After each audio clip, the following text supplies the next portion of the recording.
Alhamdulillah, Allahumma salli ala Sayyidina Muhammad ibni Abdullah wa ala alihi wa sahbihi wa man tabi'ahu wa mawalah. Subhanaka la ilma lana illa ma 'allamtana innaka antal alimul hakim.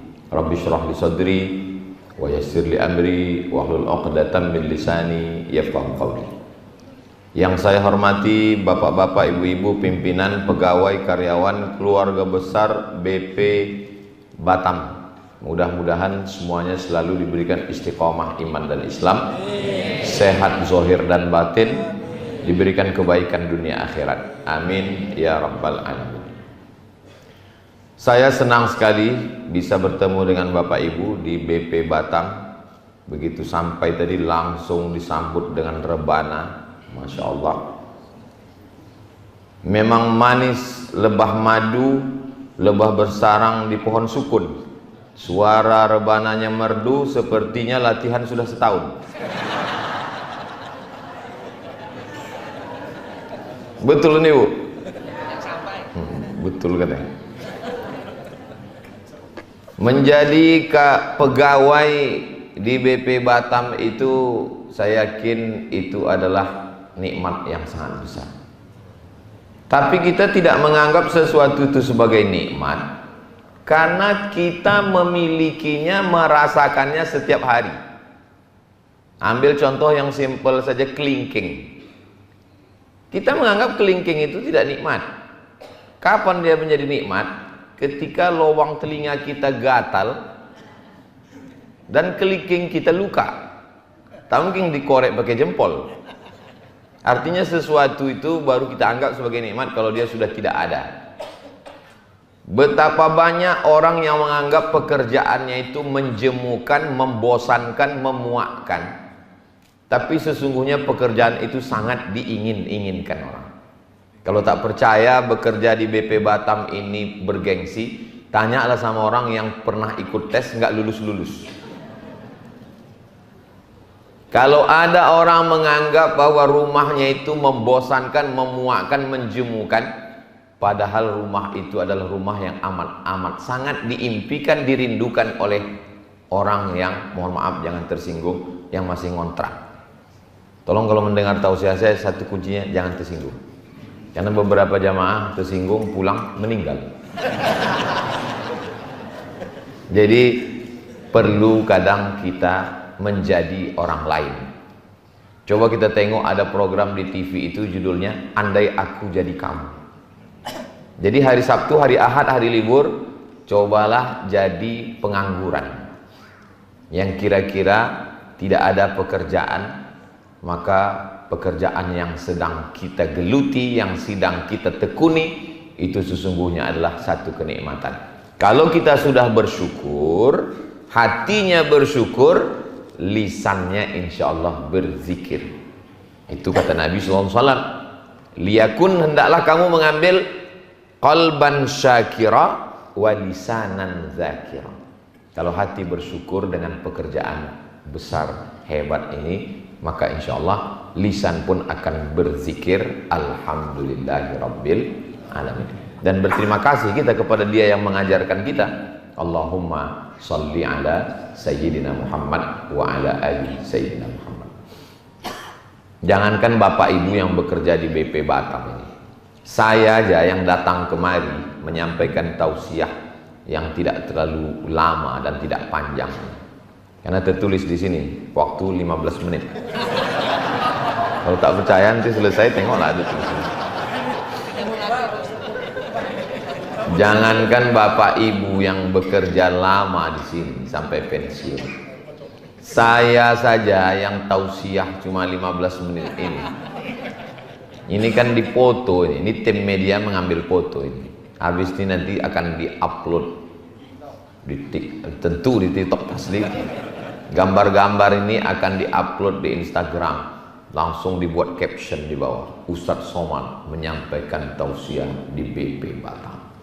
Langsung di komen orang tuh, bukan kaleng-kaleng. Main. Jadi di antara nikmat yang terbesar adalah, apalagi saat ini, apalagi di negara kita, pekerjaan. Wa amma bi ni'mati rabbika Hadis, nikmat Allah itu syukuri, ceritakan, bangga. Di balik kesulitan yang luar biasa, Allah masih kita berikan kemudahan. Fa inna ma'al usri yusra. Inna ma'al usri yusra. Dengan seragamnya, dengan kantornya, dengan tempat bekerjanya, ada pula masjidnya. Berapa banyak orang mesti pergi ke luar negeri, bunyinya bergengsi, tapi sebenarnya hanya untuk, mohon maaf, mencari makan. Assalamualaikum Ustaz Abdul Somad. Waalaikumsalam. Boleh saya nanya Pak Ustadz? Boleh. Apa hukumnya sholat habis megang babi? Ini mau nanya apa ngetes ini?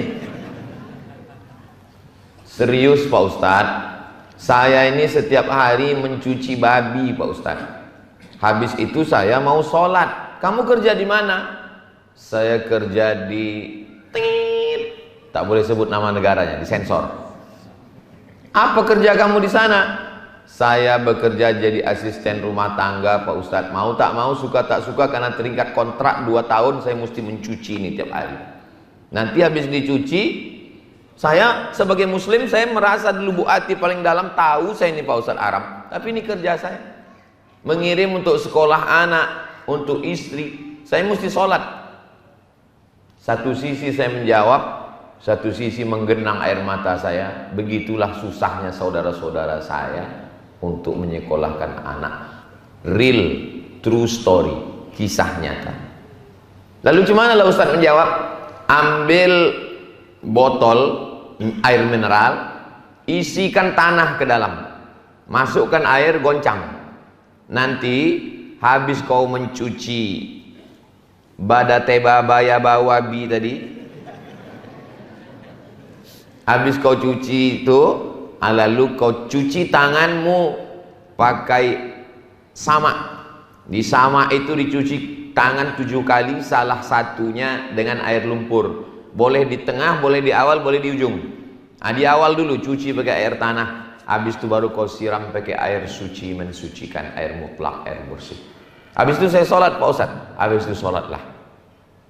Datang lagi WA, Ustadz, apa hukumnya sholat di WC? Aneh-aneh aja pertanyaan. Lama hidup banyak dirasa, jauh berjalan banyak ditengok, lama jadi ustadz, pertanyaannya macam-macam. Ya saya bilang WC itu najis, kotor, menyebut nama Allah aja tak boleh di WC. Allahumma inni a'udzubika minal khubuthi wal khaba'is, tak boleh. Kalau mandi, maaf cakap, mandi junub, di dalamnya ada WC, tempat mandi itu tak berpisah, menyatu, maka saat berniat tak boleh dilafazkan bismillah, tak boleh dalam hati. Begitu juga kalau berwudu, tak boleh bismillahirrahmanirrahim karena ada WC, kecuali yang terpisah. Makanya di beberapa tempat itu dipisah supaya kita bisa menyebut nama Allah. Kenapa pertanyaan kamu nih begini? Mau menguji ilmu tes fikih ini? Bukan Pak Ustadz. Saya bekerja, supervisor pengawas saya tidak mengizinkan kami sholat. Karena mereka berprinsip time is money, waktu adalah uang. Mereka tak kenal dunia, mereka tak kenal akhirat, mereka tak kenal Tuhan. Di mana kamu bekerja? Di negara ini Pak Ustadz. Jadi gimana caranya? Saya pura-pura permisi ke toilet, buang air, lalu saya sholat sesingkat-singkatnya. Saya baca hanya Al-Fatihah aja Pak Ustadz, ruku, i'tidal, sujud, duduk antara sujud, sujud, tasyahud, salam. Ambil anduk yang ada di situ, ambil kain, siapkan kain tipis, arahkan ke arah kiblat, sholatlah daripada tidak sama sekali. Begitulah susahnya saudara-saudara kita itu untuk mencari sesuap nasi, membiayai hidup keluarga. Jadi kita yang diberikan Allah kesempatan berangkat pagi, bismillahi tawakkaltu 'alallah la haula wala quwata illa billah. Kalau bisa on time, tepat waktu. Kalau Ustaz Somad ngomong on time, dia aja datang terlambat.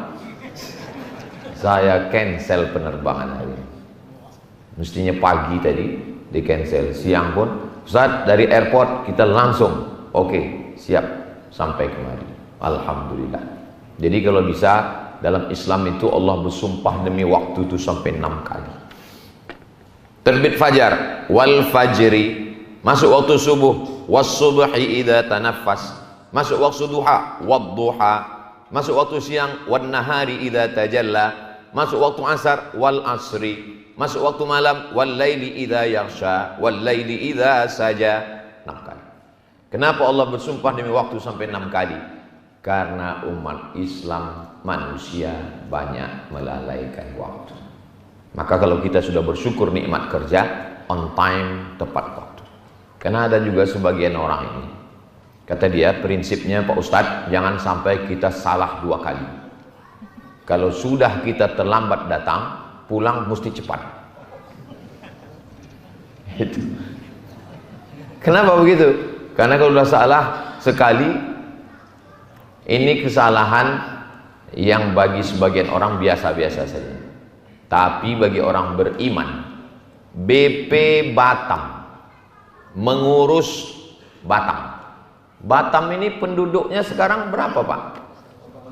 1,3. Berarti orang BP Batam ini, kalau dia beramal soleh, memudahkan urusan orang, itu pahalanya mengalir. 1,3 juta orang mendoakan dia, memudahkan urusannya dunia dan akhirat. Tapi kalau sampai dia aniaya, susah juga itu. 1,3 juta orang melaknat, meminta pertanggungjawaban di hadapan Allah Subhanahu wa taala. Tapi jangan gara-gara tausiah ini besok banyak pula yang resign. Kadang ada beberapa kawan ini, beberapa jamaah ini datang ke saya, Ustadz, ya tempat saya bekerja ini Pak Ustadz nggak tahan saya, banyak kali syubhatnya, banyak kali haramnya, saya mau resign. Saya tanya, kau kalau resign, yang akan menggantikanmu duduk di kursi itu malaikat atau kamu? Atau macam kamu kualitasnya? Lebih setan dari saya lagi Pak Ustadz. Membiarkan setan duduk di tempat kita itu adalah pengkhianatan. Tapi tak tahan saya Pak Ustadz, banyak kali duit haramnya. Yang halalnya saja diambil, yang kira-kira cukup dengan pekerjaan kita, tetes peluh keringat kita, yang halal untuk anak istri ambil. Yang haramnya Pak Ustadz, masa kau tak tahu kemana meletakkannya? Mesti kuajarkan juga lagi. Kata Syekh Yusuf Al-Qardawi, duit yang haram, yang syubhat, diberikan ke masolih ammah, kepentingan umum, kepentingan orang banyak, yang dinikmati orang banyak. Kumpulkan duit haram itu, tapi jangan, tak pula perlu disebutkan. Datang menghadap ke Ustadz Haruna Hasim, jangan pula bilang, Ustadz ini ada beberapa duit haram nih Ustadz. tak perlu dicakap, tak perlu cakap kan. Mungkin Ustadz tahu ada pembebasan tanah untuk rumah Quran, karena itu dan Ustadz pun sudah tahu itu, tidak perlu pula dituliskannya, ini tempat pembuangan haram, kita buat nama rumah Qurannya Rumah Quran Al-Haram, untuk kepentingan orang banyak. Karena kalau kita tinggalkan posisi kursi yang berkualitas ini, akan diambil orang lain, hancur. Umat Islam menjadi jenderal, umat Islam menjadi polisi, tentara, umat Islam menjadi pejabat, dokter spesialis, umat Islam menjadi kepala daerah. Yang ragu-ragu mau mendaftar ke KPU Oktober nih, daftarkan sebelum tanggal penutupan berikut ini. Artinya apa? Karena dengan kekuasaan Islam itu menjadi hebat. Siapa yang bisa membebaskan Palestina? Salahuddin Al-Ayyubi, orang yang punya kekuasaan, jenderal, panglima, tentara. Siapa yang bisa mengambil Konstantinopel? Muhammad Al-Fatih, jenderal, panglima, tentara, berkuasa. Nah, jadi banyak orang menganggap Islam ini kalau sudah taubat, sudah hijrah, sudah ngaji, meninggalkan kantor, meninggalkan dunia, bawaannya macam mau mati besok pagi.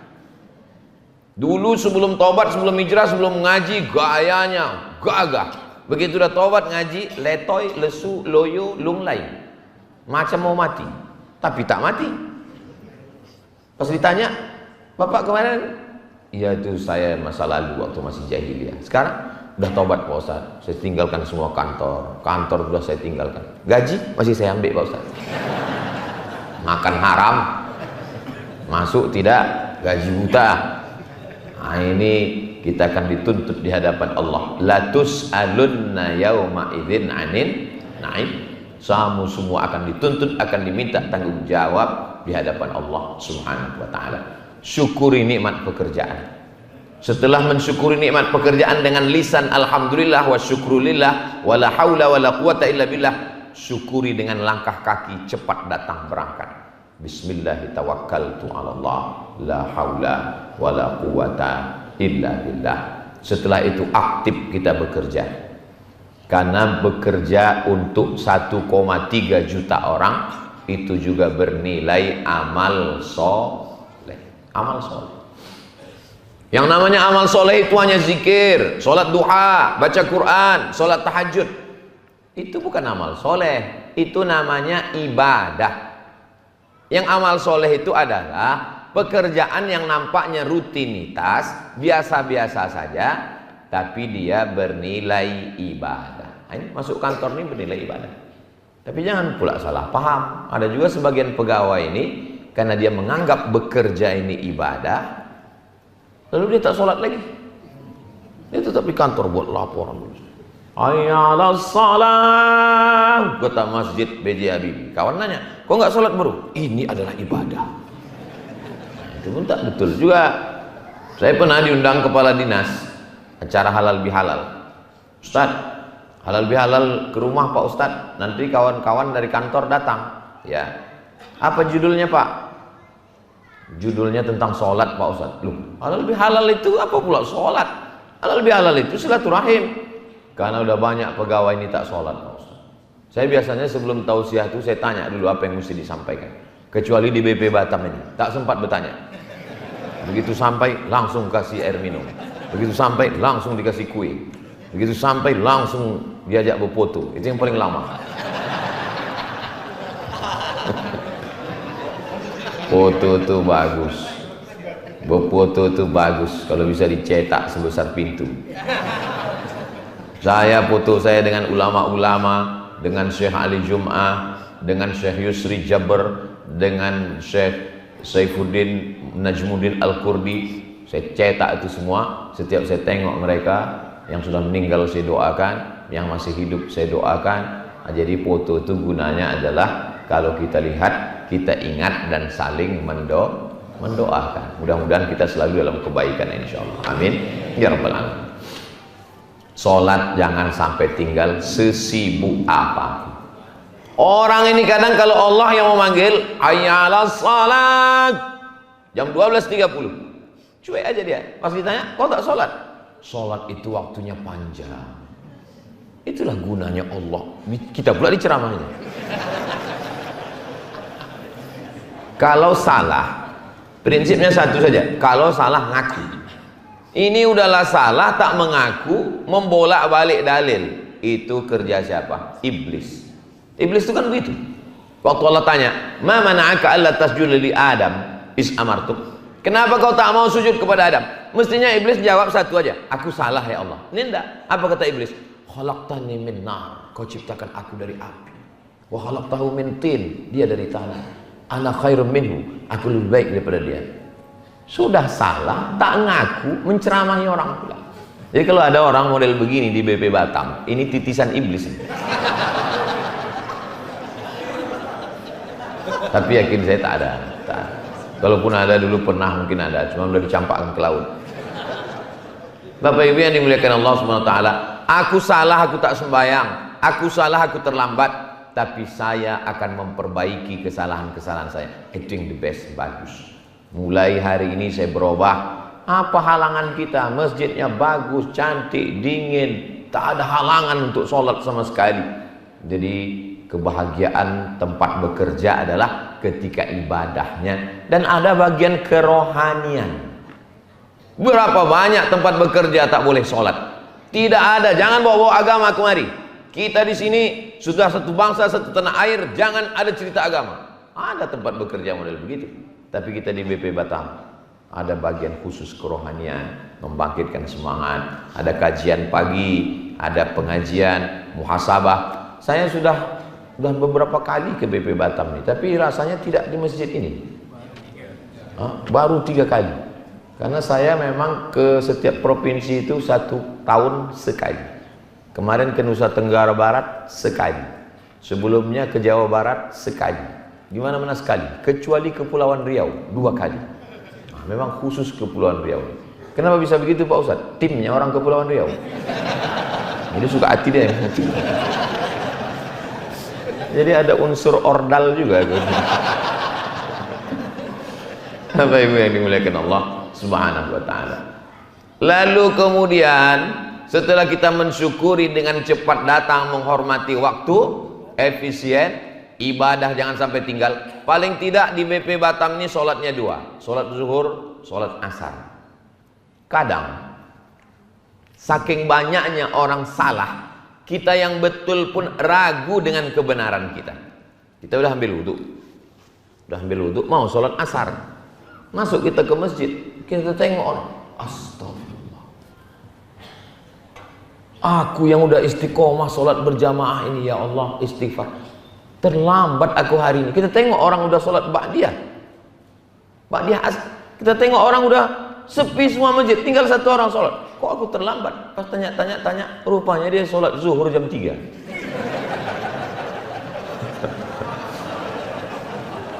Menyatu wudhu zuhur dengan wudhu asar. Ada juga ulama dulu, kalau kita baca biografi, banyak itu ulama-ulama itu yang sholat subuh dengan wudhu isya. Sholat subuh dengan wudhu isya itu maksudnya habis sholat isya itu tidak tidur, baca Quran, zikir, menulis, baca Quran, zikir, menulis sampai subuh. Begitu maksudnya.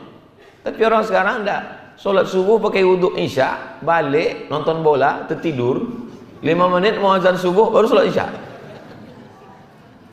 Padahal yang kita bawa nanti waktu mati, inna awwala ma yuhasabu bihil abdu yaumal qiyamah. Yang pertama kali dihisab, dihitung dari seorang hamba nanti pada hari kiamat, sholat. Mau pegawai golongan 4A, B, C, D, E, tinggal. Baju seragam 4 lapis, tinggal. Yang dibawa hanyalah sholat. Terbujur kaku jenazah, belum lagi dikebumikan. Orang yang datang menjenguk jenazah kita tuh, orang tuh udah berbisik sesama dia, aku gantikan dia nanti ya. Kata sebelah, beres itu kita atur. Belum lagi masuk jenazah kita. Kalau dulu ada orang mengatakan belum lagi kering kuburan pos. Ini bukan belum kering, belum masuk lagi ke lubang, udah diincar orang posisi kita. Tanya orang di warung kopi, kenapa dia cepat mati? Akulah nyantet dia itu kemarin. Saking kan mau cepatnya orang kita mati. Tapi kalau tak mati, kata Allah, tidak mati. Keberanian tidak membuat orang cepat mati, ketakutan tidak membuat orang lambat mati. Gak usah berani kali kau, nanti kau mati. Kau tak mati, kata Allah, tidak. Takut, sikit-sikit takut. Menyeberang sampai 3 kali lampu merah, takut. Mati juga. Keberanian tak membuat cepat mati, ketakutan tak menunda kematian. Keberanian tak mempercepat kematian, ketakutan tak menunda kematian. Boleh ditulis di baju kaos. Tapi jangan dibawa sholat Jumat. Sampai di masjid B.J. Habibie, nanti tengoknya. Kiki. Setelah kita berangkat, bismillah, bekerja, sholat tak tinggal, dapat dua-duanya. Rabbana atina fid dunya. Fid dunya dapat, gaji dapat, tunjangan dapat. Apalagi orang BP nih, oh hebat sekali. Bukan cuma gaji pokok aja, ada uang tunjang, uang sipa, uang sikut, uang sundul, uang tani, SPPD, entah apa-apa. Kok tahu Pak Ustadz? Dari senyumnya sama ketawanya itu. Itu menunjukkan duit orang tuh banyak. Dia kalau tak berduit itu, tak begini bunyi senyumnya, tak lepas begini. Kata dia. Terus saya pancing sedikit, bisa ketawa tuh sampai di ujung, itu tanda banyak duit. Kalau yang orang tak berduit, ketawa tuh sedikit aja. Kata dia. Tak sampai ke ujung. Itu tandanya banyak tunggakan. Tapi kalau ditengok dari BP Batam ini lepas dia insya Allah. Menunjukkan semuanya bahagia insya Allah. Ada beberapa yang nggak tertahan tapi maklum kita. Bapak Ibu yang dimuliakan Allah Subhanahu wa taala. Pulang ke rumah jam 4 keluar dari kantor, lengkap dengan macetnya, jumpa pula kawan, sampai di rumah jam 5. Lalu kemudian bersih-bersih segala macam sampai jam 6. Kalau bisa janganlah tinggalkan sholat berjamaah ke masjid maghrib. Udahlah zuhur tak ke masjid, asar tak ke masjid. Memang di masjid kantor, tapi masjid dekat rumah. Maghrib usahakanlah maghrib itu jangan sampai tak ke masjid. Ke masjidlah maghrib. Kenapa? Karena tak tahu nanti malang tak dapat ditolak, untung tak dapat diraih. Entah mati kita, siapa menyolatkan jenazah kita? Ada seorang bapak, mati-matian dia mempertahankan bininya jangan bawa ke masjid. Istri saya jangan bawa ke masjid. Heranlah pegawai kawan jamaah kita. Kita berlomba-lomba ingin sholat jenazah itu di masjid. Kenapa sholat jenazah di masjid? Jamaahnya ramai, lebih 40 orang, ramai mendoakan. Dia mati-matian bertahan. Istri saya, jangan bawa ke masjid. Telusur. Rupanya Pak Ustadz, dia tak pernah ke masjid, mandi. Jadi kalau kita tak pernah ke masjid, keluarga kita mati, kita malu menengok orang masjid. Akhirnya bertahan untuk di rumah. Ngundang tahlil, ditengok orang muka kita. Ini yang meninggal, ini apa ini? Ditanya orang itu pula, bapak baru pindah ya? Gitu. Kemana muka kita mau diletakkan?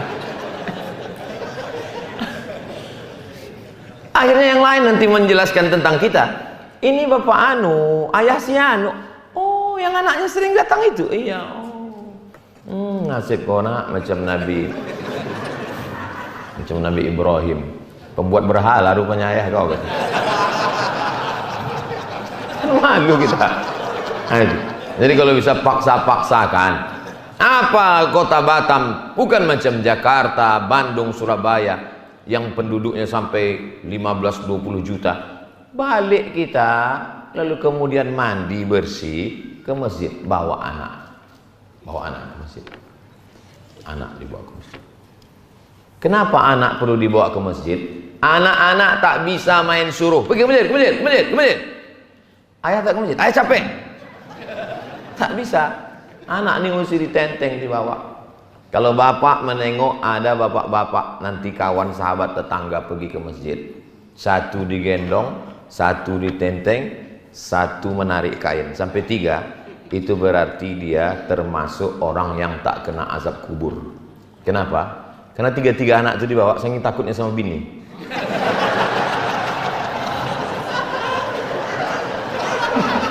Kau udah kau tinggalkan dari pagi, ini bawa 3 nih. Aku udah muak, aku dan stres aku di rumah ini gitu. Bawa lah 3. Kalau ada orang takut ke bini sampai begini, ini nanti di akhirat kalau dia mati, dia tak kena azab kubur. Kata malaikat, pas mau mengazab, yang ini tak usah kita azab. Kenapa? Udah azab kali di Batam. Ku tengok ketawa bapak lepas, ketawa ibu agak tersendat sedikit. Ini nampaknya Ustadz ini ceritakan aku nih gitu. Tak ada. Tadi waktu kami di dalam tanya Pak Ketua, tanya Pak bagian kerohanian, tidak ada membahas jamaah sedikit pun. Kalau yang saya cakap ini kebetulan tersinggung dia. Tadi pas cerita tentang tepat waktu, aku lupa. Pas cerita tentang sholat, aku tak sembahyang. Cerita menggendong anak, aku gitu. Orang kalau dia tidak betul niat mengaji, disangkanya Ustadz itu nyindir dia aja. Dari awal aku muak kan dengan Ustadz Somad itu. Aku aja kan. Kalau Ustadz mana tahu? Saya mana tahu? Saya terbang dari Pekanbaru, datang kemari, suruh tausiah. Saya sampaikan apa yang ada di kepala saya sampaikan. Apa perlu ditulis di sini? Isi ceramah tidak ada unsur kesengajaan. Bila ada yang tersinggung, berarti memang penyakitnya sendiri. Kita mengaji itu meluruskan diri kita. Alah Ustaz Somad ngomong gendong anak. Itu kita tengok video Ustaz gendong juga. Sempatkan ke masjid. Kalau bisa dari maghrib ke isya jangan pulang ke rumah. Makanya saya sampaikan ke pengurus-pengurus masjid, Maulid Nabi, Isra Mi'raj, nuzul Quran, halal bihalal, buat dari maghrib. Supaya apa? Supaya jamaah itu sholatnya 2 kali, maghrib dengan isya. Iya Pak Ustaz, tapi kalau kita buat nanti maghrib, isyanya kan kena potong waktu. Apa pula salahnya? Jamaah sekalian, sudah masuk waktu isya, kita lanjutkan setelah yang satu ini. Daripada dibuat orang acara jam 9. Acara jam 9, duduk ustadz jam 9, orang belum datang, jam 10 baru mulai. Jam 10 mulai kata sambutan, 1 jam kata sambutan. Jam 11 barulah ustadz itu tampil, Bismika Allahumma amin. Jam 12 balik, pulang jam 12, jam 1, jam 2, jam 3, jam 4, jam 5. Terlambat sholat subuh gara-gara Maulid Nabi Isra Mi'raj. Bukan dapat sapaan Nabi, dilaknat Nabi. Dari maghrib ke isya, pengajian tak usah panjang-panjang.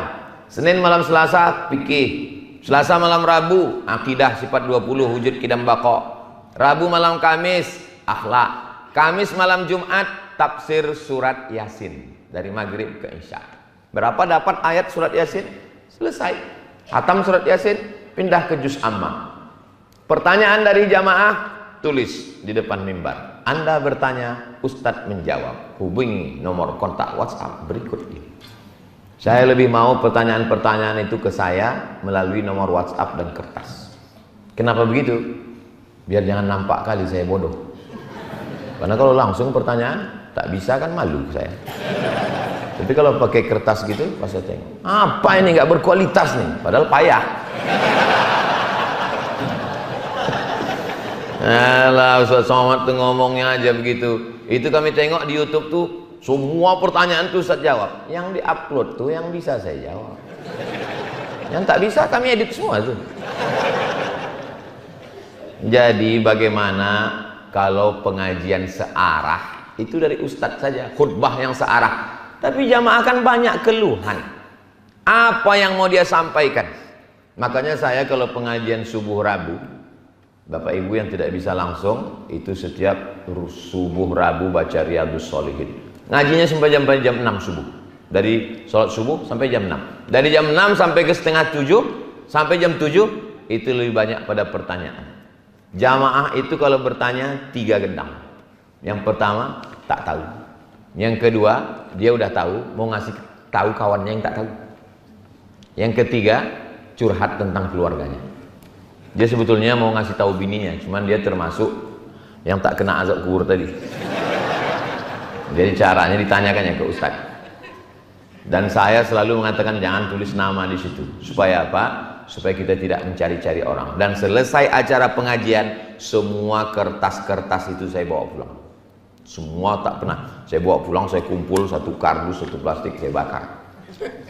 Kenapa tak usah tinggalkan di situ? Kalau saya tinggalkan di situ, selesai acara, dicari jamaah, tulisan siapa ini? Kau tanya tentang aku kemarin ya? Kelahiran juga gara saya. Kita bekerja jam berapa berangkat? Jam 7. Masuk kantor jam berapa? 7.30, jam 8. Lalu kemudian setelah itu 9, 10, 11, 12. Istirahat, break, sholat. 1, 2, 3, 4. 9 jam dengan orang lain. Dengan istri pulang sholat isya jam 8, 9, 10, cuma 2 jam. Dengan orang lain 9 jam. Dengan bini orang lain 9 jam. Dengan bini sendiri sudahlah 2 jam dipotong drama Korea, potong Real Madrid, Barcelona, Liverpool, PSMS, dipotong lagi membalas WhatsApp. Mau dibawa kemana hubungan kita? Pulang ke rumah, matikan handphone, duduk, gendonglah anak, berceritalah, bercengkerang. Karena kalau tidak begini, dikhawatirkan dengan bini orang 9 jam, dengan bini sendiri 2 jam, muncullah kata-kata peribahasa, witing trisno jalaran suko kulino, cinta tumbuh karena sering bersama. 9 jam jumpa, makan siang bersama, meeting bersama, rapat bersama, berawal dari nyaman, lama-lama curhat, lama-lama dari mulai berganti nomor, dari mulai berganti cerita sampai berganti cairan. Ustaz Somad ini ceramahnya jorok, kotor, mendengarnya aja kalian tak suka, apalagi melakukannya, menjijikkan. Tapi itulah yang terjadi. Apa? Nasi sudah jadi tai ayam. Inilah ibu nih, laki awak udah dilarikan orang, cerita bubur juga dia lagi.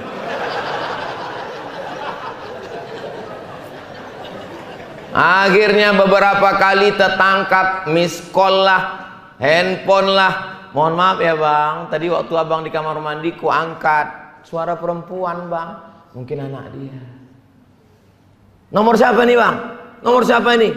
Kan dah kau tengok di situ namanya Sugianto.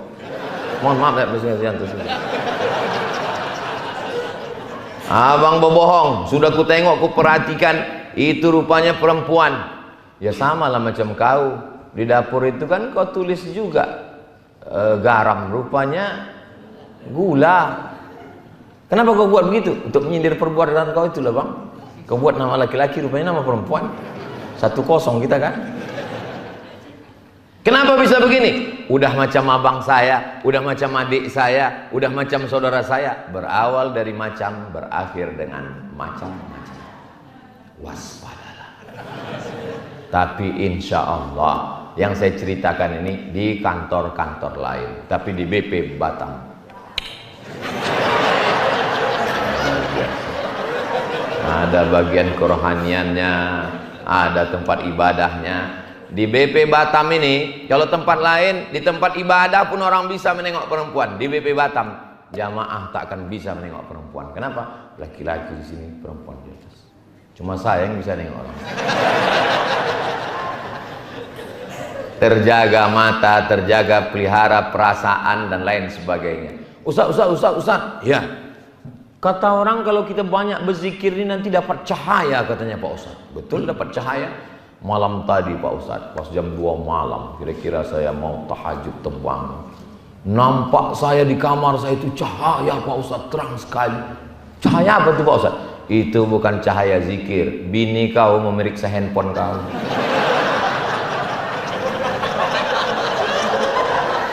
Cari. Karena seringkali kedengaran kau bersuara di kamar mandi. Apa ini artinya? Kenapa bisa orang curiga? Kenapa muncul suudzon? Password pula 3 hari sekali diganti. Kalau Ustaz Somad nih ngomong macam tak berpassword aja handphonenya. Handphone saya tak ada passwordnya. Alah Ustaz kan main medsos juga. Itu Instagram Ustaz, itu YouTube Ustaz, itu kami tengok TikTok Ustaz. TikTok, Instagram, YouTube, Twitter, FB, itu semua dikendalikan admin. Saya tidak ada. Tapi bahan kan dari Ustaz, bahan dari saya. Saya kirim, upload, update, ini captionnya, ini kalimatnya. Kenapa Ustaz tak main medsos? Kalau saya tahu passwordnya, 2 gendangnya. Pertama, mengamuk saya di situ. Karena orang mencaci maki saya kelahi, saya pantang dipancing. Yang kedua, DM itu kalau dibuka lah itu message itu, banyak sekali. Ustadz, jadikan aku yang kedua ya. Kita lah yang paling mengerti tentang diri kita. Jadi insya Allah, kalau ini kita lakukan, selamat. Kalau sudah jam 10, jam 8, jam 9, jam 10, 3 jam itu berkualitas dengan anak istri, bersenda gurau, bercengkerama, jalan ke sana kemari. Saya tahu ini saya nanti di Batam, Kepulauan Riau, malam Jumat, malam Sabtu, malam Ahad, 3 malam. Berarti malam ini terakhir dari malam aku mesti jalan-jalan. Saya bawa jalan. Saya bawa jalan anak istri. Oh jadi Ustadz jalan-jalan juga? Jalan. Macam mana Ustadz jalan? Sedang di sini aja orang kenal. Oh kalau di Pekanbaru mana orang tuh kenal? Saya pakai masker. Pakai kacamata hitam. Pakai topi. Pergi ke mall. Sampai di parkir, dikejar orang juga, diketok gitu. Penasaran saya buka kaca. Dari mana kau tahu aku? Saya bilang. Udah aku begini lah, udah aku tutup, panasnya minta ampun. masker, pakai kacamata. Dari mana tahu? Dari cincin Ustaz gitu deh. Sejak itu asal saya pergi Pekanbaru saya buka cincin. Tahu dia dari cincin. Memang tajam jamaah, luar biasa. Tajam mata ibu-ibu, tajam mata jamaah lagi. Bapak Ibu yang dimuliakan Allah, kenapa kita mesti dengan anak dan istri? Karena kalau kita akrab dengan kawan sekantor, kawan satu alumni sekolah, kawan satu grup WhatsApp, itu hanya kawan ketawa aja itu Pak. Kalau sampai datang masanya Israel malaikat maut, ya kalau langsung mati. Kok setengah mati di ICU? Siapa yang menyuap makan nasi? Datang rupanya kawan kita sekantor yang ketawa cekikikan itu ngasih kita makan. Yang akan datang menyuapkan kita dengan sabar, inilah mereka-mereka. Ya kan Bu? Orang nilai akan menyapa. Makan Bang, makan. Sabar ya Bang. Insya Allah tak sampai hari Jumat selesai kau nih Bang. Ini kadang laki-laki ini kalau sama kawan, acara mancing, acara bola, pas giliran kau nanti mau mati, dia itulah nanti akan menyuapkan. Tapi kalau kau baik, insya Allah dibisikkannya ke telinga kanan, la ilaha. Tapi kalau kau tak baik, sudahlah waktu habis di kantor, tertangkap pula SMS WhatsApp macam-macam. Udahlah waktu habis di kantor, di rumah pun tak juga adalah waktu untuk mereka. Dibisikkannya juga nanti pas mau mati. Mana surat tanah? Hari ini Bapak boleh tersenyum, tapi kalau kejadian nanti betul juga kata Ustaz. Kalau tak percaya, prank lah mereka. Pura-pura mati. Dek. Saudara, takutnya kita ngeprank malaikat serius. Baru tahu. Kenapa Ustaz Somad tadi dari tadi asyik mau menengok ke atas saja? Mohon maaf ya Bu, saya bukan menengok ibu-ibu, saya menengok jam, itu udah jam 2. Jam itu di bawah ibu itu pas jam 2 udah. Jam 3, jam 3 udah. Tadi saya dibilang Ustaz Somad kita dari airport langsung ke BP Masjid B.J. Habibie karena Ustaz mulai jam 2. Langsung tak ada kata sambutan. Selesai jam 3 kita langsung ke pelabuhan, kita menuju Tanjung Balai Karimun. Kundur. Kita langsung akan menuju. Jadi ini sudah lebih dari 15 menit. Sudah 1 jam kita bersama. Kita tidak pernah berpisah karena kita saling mendoakan insya Allah. Doakan supaya Ustaz Abdul Somad yang diceramahkannya tadi itu diamalkannya. Karena waktu dia banyak juga terbuang untuk orang lain. Kalau bapak-bapak ini mungkin hanya sekedar dari jam 8 sampai jam 4. Tapi saya, ini berangkat nih hari Kamis, malam Jumat, malam Sabtu, malam Ahad baru pulang. Nanti Senin, Selasa, Rabu, Kamis baru di rumah. Jadi berbagi kita waktu ini sampai akhirnya kita akan menghadap Allah dalam keadaan husnul khatimah insyaallah. Al-hazihin niyah al-Fatihah. A'udzubillahi minasyaitonir rajim. Bismillahirrahmanirrahim. Alhamdulillahirabbil alamin. Ar-Rahmanir Rahim. Maliki yaumiddin. Iyyaka na'budu wa iyyaka nasta'in. Ihdinas siratal mustaqim. Siratal ladzina an'amta 'alaihim ghairil maghdubi 'alaihim waladdallin. Amin. Allahumma rzuqna rizqan halalan thayyiban mubarakan fi. Berikan kami rezeki yang halal barakah supaya kami dapat berwakaf, berinfak dan bersedekah. Allahumma anzilis sakinata fi qulubina, turunkan ketenangan dalam hati kami.